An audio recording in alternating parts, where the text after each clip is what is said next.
कौशल पंडित बलराम शास्त्री की धर्मपत्नी माया को बहुत दिनों से एक हार की लालसा थी और वह सैकड़ों ही बार पंडित जी से उसके लिए आग्रह कर चुकी थी, किंतु पंडित जी हिला हवाला करते रहते थे। यह तो साफ साफ ने कहते थे कि मेरे पास रुपए नहीं है, इनसे उनके पराक्रम में बट्टा लगता था, तर्कनाओं की शरण लिया करते थे। गहनों से कुछ लाभ नहीं, एक तो धातु अच्छी नहीं मिलती, उस पर सोनार रुपसे के 8-8 आने कर देता है, और सबसे बड़ी बात यह है कि घर में गहने रखना चोरों को नेवता देन है।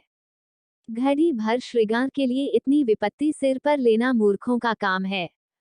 बेचारी माया तर्क शास्त्र न पढ़ी थी, इन युक्तियों के सामने निरुत्तर हो जाती थी। पड़ोसिनों को देख देख कर उसका जी ललचा करता था, पर दुख किससे कहे। यदि पंडित जी ज्यादा मेहनत करने के योग्य होते तो यह मुश्किल आसान हो जाती, पर वे आलसी जीव थे, अधिकांश समय भोजन और विश्राम में व्यतीत किया करते थे। पत्नी जी की कटुक्तियां सुननी मंजूर थी, लेकिन निद्रा की मात्रा में कमी न कर सकते थे। एक दिन पंडित जी पाठशाला से आए तो देखा कि माया के गले में सोने का हार विराज रहा है। हार की चमक से उसकी मुख ज्योति चमक उठी थी। उन्होंने उसे कभी इतनी सुंदर न समझा था। पूछा, यह हार किसका है? माया बोली, पड़ोस में जो बाबूजी रहते हैं उन्हीं की स्त्री का है। आज उनसे मिलने गई थी, यह हार देखा, बहुत पसंद आया, तुम्हें दिखाने के लिए पहन कर चली आई। बस ऐसा ही एक हार मुझे बनवा दो। पंडित दूसरे की चीज नाहक मांग लाए, कहीं चोरी हो जाए तो हार तो बनवाना ही पड़े, ऊपर से बदनामी भी हो। माया, मैं तो ऐसा ही हार लूंगी, 20 तोले का है। पंडित फिर वही जिद। माया, जब सभी पहनती हैं तो मैं ही क्यों न पहनूं? पंडित, सब कुएं में गिर पड़े तो तुम भी कुएं में गिर पड़ोगी। सोचो तो, इस वक्त इस हार के बनवाने में 600 रुपये लगेंगे। अगर 1 रू प्रति सैकड़ा ब्याज रख लिया जाए तो वर्ष में 600 रू के लगभग 1000 रू हो जाएंगे। लेकिन 5 वर्ष में तुम्हारा हार मुश्किल से 300 रू का रह जाएगा। इतना बड़ा नुकसान उठाकर हार पहनने से क्या सुख? सह हार वापस कर दो, भोजन करो और आराम से पड़ी रहो। यह कहते हुए पंडित जी बाहर चले गए। रात को एकाएक माया ने शोर मचाकर कहा, चोर चोर, हाय घर में चोर, मुझे घसीटे लिए जाते हैं। पंडित जी हकबका कर उठे और बोले, कहा, कहाँ? दौड़ो दौड़ो। माया, मेरी कोठारी में गया है, मैंने उसकी परछाई देखी। पंडित, लालटेन लाऊं, जरा मेरी लकई उठा लेना। माया, मुझसे तो डर के उठा नहीं जाता। कई आदमी बाहर से बोले, कहाँ है पंडित जी, कोई सेंध पड़ी है क्या? माया, नहीं नहीं, खपरल पर से उतरे हैं। मेरी नींद खुली तो कोई मेरे ऊपर झुका हुआ था। हाय रे, यह तो हार ही ले गया, पहने पहने सो गई थी, मुए ने गले से निकाल लिया।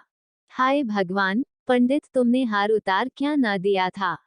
माया, मैं क्या जानती थी कि आज ही यह मुसीबत सिर पने वाली है। हाय भगवान। पंडित, अब हाय हाय करने से क्या होगा? अपने कर्मों को रोओ। इसीलिए कहा करता था कि सब घड़ी बराबर नहीं जाती, न जाने कब क्या हो जाए। अब आई समझ में मेरी बात, देखो, और कुछ तो न ले गया। पड़ोसी लालटेन लिए आ पहुंचे।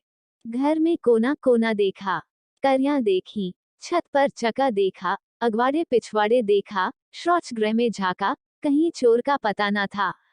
एक पड़ोसी किसी जानकार आदमी का काम है, दूसरा पड़ोसी बिना घर के भेदिए के कभी चोरी नहीं होती। और कुछ तो नहीं ले गया। माया, और तो कुछ नहीं गया। बर्तन सब पड़े हुए हैं, संदूक भी बंद पड़े हैं। निगोड़े को ले ही जाना था तो मेरी चीजें ले जाता, पराई चीज ठहरी, भगवान उन्हें कौन मुंह दिखाओगी? पंडित, अब गहने का मजा मिल गया ना? माया, हाय भगवान, यह अपजस बदा था। पंडित, कितना समझा के हार गया, तुम न माई न माई। बात की बात में 600 रू निकल गए, अब देखूं भगवान कैसे लाज रखते हैं। माया, अभागे मेरे घर का एक एक तिनका चुन ले जाते तो मुझे इतना दुख न होता।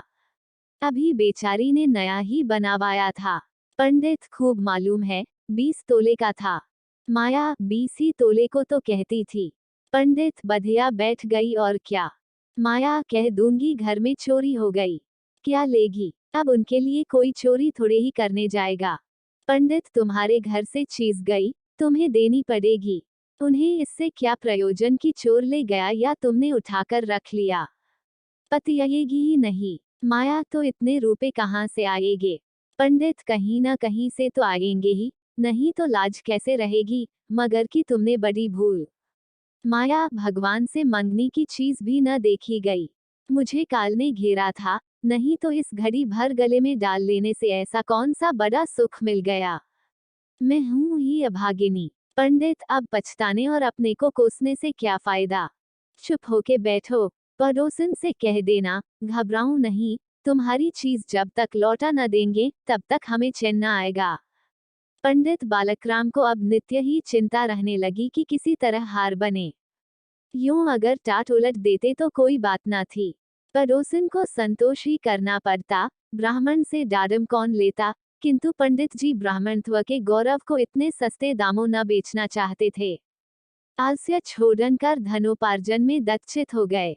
6 महीने तक उन्होंने दिन को दिन और रात को रात नहीं जाना। दोपहर को सोना छोड़ दिया, रात को भी बहुत देर तक जागते। पहले केवल एक पाठशाला में पाया करते थे, इसके सिवा वह ब्राह्मण के लिए खुले हुए 101 व्यवसायों में सभी को निंदनीय समझते थे।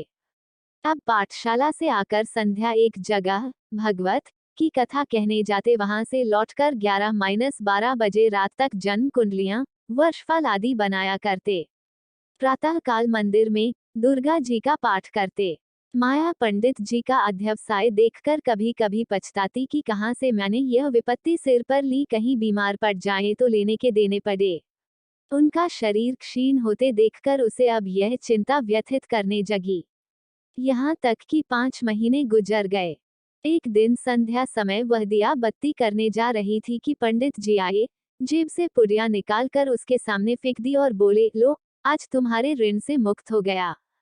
माया ने पुड़िया खोली तो उसमें सोने का हार था। उसकी चमक दमक, उसकी सुंदर बनावट देखकर उसके अंत स्थल में गुदगदी सी होने लगी। मुख पर आनंद की आभा दौड़ गई।